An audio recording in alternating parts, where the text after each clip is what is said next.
Electrical contracting is a good career path, and it's encouraging to see you're taking proactive steps towards success. Formal education provides a crucial base of knowledge, while practical experience refines your skills. It's prudent to begin with smaller projects, as this allows you to develop confidence and a reputation for reliable work. Supplement your practical experience with theoretical knowledge. Consider textbooks, online resources, and industry publications to deepen your understanding of electrical principles, the National Electrical Code (NEC), and safety regulations. Remember that electrical work carries inherent risks, so you must always prioritize safety. Firstly, use appropriate personal protective equipment. Secondly, follow safe work practices. And thirdly, de-energize circuits before working on them. Fourthly, never work on live circuits unless absolutely necessary, and then only with proper training and precautions. Fifthly, always double-check your work to ensure it meets code requirements and safety standards. The NEC is the cornerstone of electrical work in the United States, and it's essential to familiarize yourself with its provisions. Firstly, understand the code's organization, and secondly, learn how to find specific requirements. Thirdly, pay close attention to articles related to wiring methods, overcurrent protection, grounding, and equipment installation.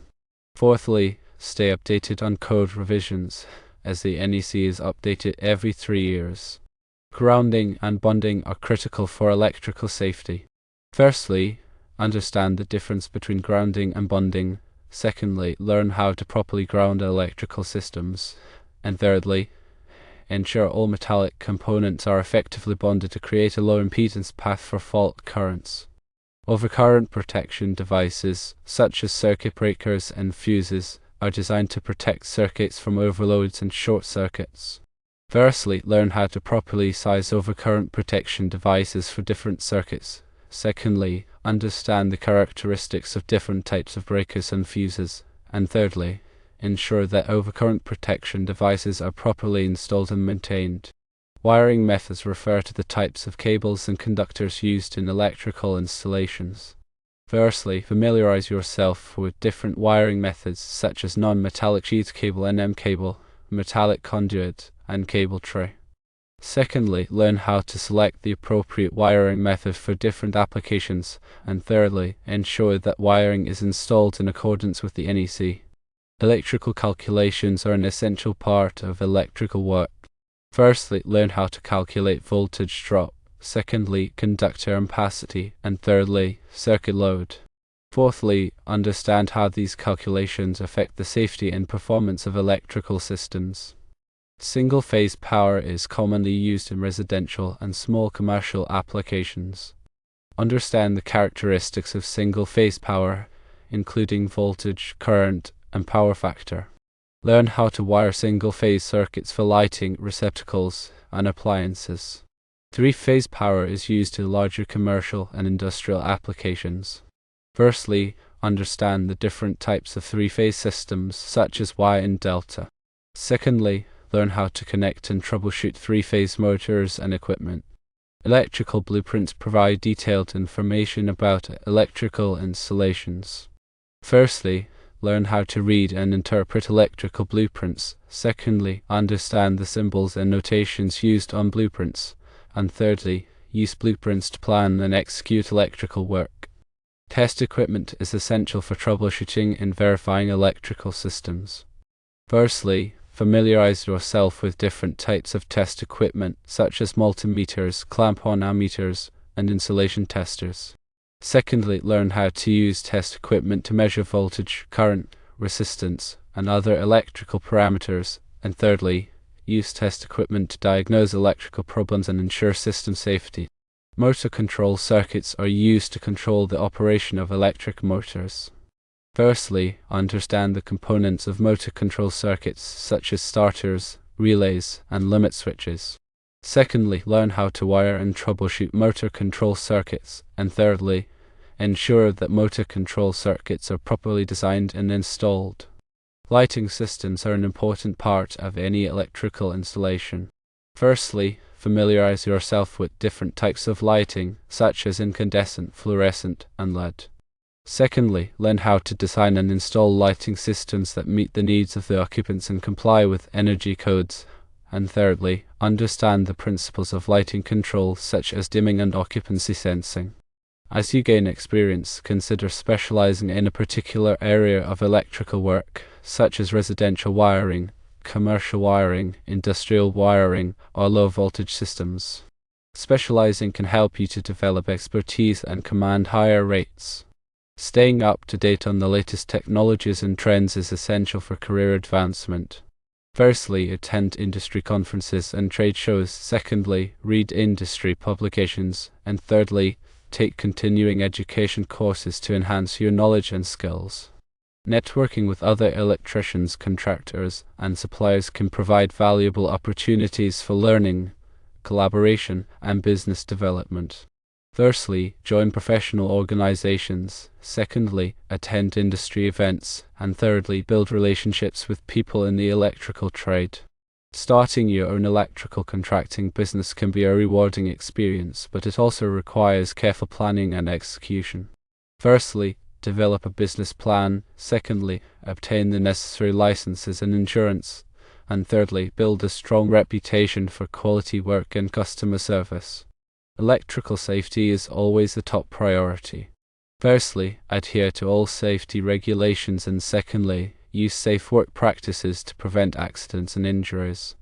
Thirdly, never take shortcuts or compromise safety for the sake of speed or profit. Fourthly, continuously assess and mitigate risks to create a safe working environment for yourself and others. Effective communication is essential for success in the electrical trade. Firstly, communicate clearly and professionally with customers, coworkers, and suppliers. Secondly, listen carefully to understand their needs and concerns. And thirdly, provide clear and concise explanations of technical information. Troubleshooting electrical problems requires a systematic approach. Firstly, gather information about the problem. Secondly, identify potential causes. And thirdly, use test equipment and logical reasoning to isolate the fault. Fourthly, document your troubleshooting process and findings to facilitate future repairs. The NEC contains numerous tables that provide information on conductor ampacity, conduit fill, and other electrical parameters. Firstly, learn how to use these tables to select the appropriate components for electrical installations. Secondly, understand the limitations of the tables. And thirdly, use them in conjunction with engineering judgment to ensure safe and reliable installations. Voltage drop occurs when electricity flows through a conductor, causing a reduction in voltage at the load. Firstly, understand the factors that contribute to voltage drop. Secondly, learn how to calculate voltage drop. And thirdly, select conductors that minimize voltage drop to ensure proper equipment operation. Short circuit current is the high current that flows during a short circuit. Firstly, understand the factors that influence short circuit current. Secondly, learn how to calculate short circuit current. And thirdly, select overcurrent protection devices that can safely interrupt the available fault current. Ground fault circuit interrupters (GFCIs) are designed to protect people from electrical shock. Firstly, understand how GFCIs work. Secondly, learn where GFCIs are required by code. And thirdly, ensure that GFCIs are properly installed and tested. Arc fault circuit interrupters of size are designed to protect against fires caused by arc faults. Firstly, understand how RSIs work. Secondly, learn where RSIs are required by code. And thirdly, ensure that RSIs are properly installed and tested. Surge protection devices (SPD) are designed to protect electrical equipment from voltage surges. Firstly, understand how SPD work. Secondly, learn where SPD are recommended. And thirdly, ensure that SPD are properly installed and grounded. Energy efficiency is an increasingly important consideration in electrical design and installation. Firstly, learn about energy-efficient lighting, motors, and appliances. Secondly, understand the requirements of energy codes. And thirdly, design and install systems that minimize energy consumption. Renewable energy systems, such as solar photovoltaic PV systems, are becoming more common. Firstly, learn about the principles of PV systems. Secondly, understand the NEC requirements for PV systems. And thirdly, consider pursuing training in PV system design and installation. Smart home technology is transforming the way people live. Firstly, learn about smart home devices and systems such as lighting control, security systems, and energy management systems. Secondly, understand how to install and configure these systems. And thirdly, provide customers with solutions that meet their needs and preferences. Building Information Modeling (BIM) is a digital representation of a building that can be used to plan, design, construct, and manage the building. Firstly, learn about BIM software and workflows. Secondly, understand how BIM can be used to improve the efficiency and accuracy of electrical design and installation. And thirdly, consider pursuing training in BIM for electrical systems. Project management skills are essential for managing electrical projects effectively. Firstly, learn about project management principles and techniques. Secondly, develop a project plan. And thirdly, track progress and manage resources to ensure that projects are completed on time and within budget. Estimating electrical work accurately is essential for profitability. Firstly, learn how to estimate labor, materials, and overhead costs. Secondly, use estimating software to streamline the estimating process. And thirdly, review estimates carefully to ensure accuracy and completeness. Customer service is critical for building a successful electrical contracting business. Firstly, provide prompt and courteous service. Secondly, listen carefully to customer concerns. And thirdly, resolve problems quickly and effectively. Marketing your electrical contracting business is essential for attracting new customers. Firstly, develop a marketing plan. Secondly, use online and offline marketing strategies to reach potential customers. And thirdly, track your marketing efforts to measure their effectiveness. Legal and ethical considerations are important aspects of electrical contracting. Firstly, understand the laws and regulations that govern electrical work. Secondly, adhere to ethical standards of conduct. And thirdly, maintain accurate records and documentation. Firstly, 120 volts and 240 volt circuits are common in residential settings. Secondly, grounding ensures a safe path for fault current. Thirdly, wire sizing depends on amperage and distance. Fourthly, use appropriate connectors and fittings. Fifthly, test all circuits before energizing. Finally, continuous learning is key to staying current in the field. It is great that you are taking the time to get a formal education and training in the electrical trade, which provides a solid foundation. As you progress through your career, do not hesitate to ask questions.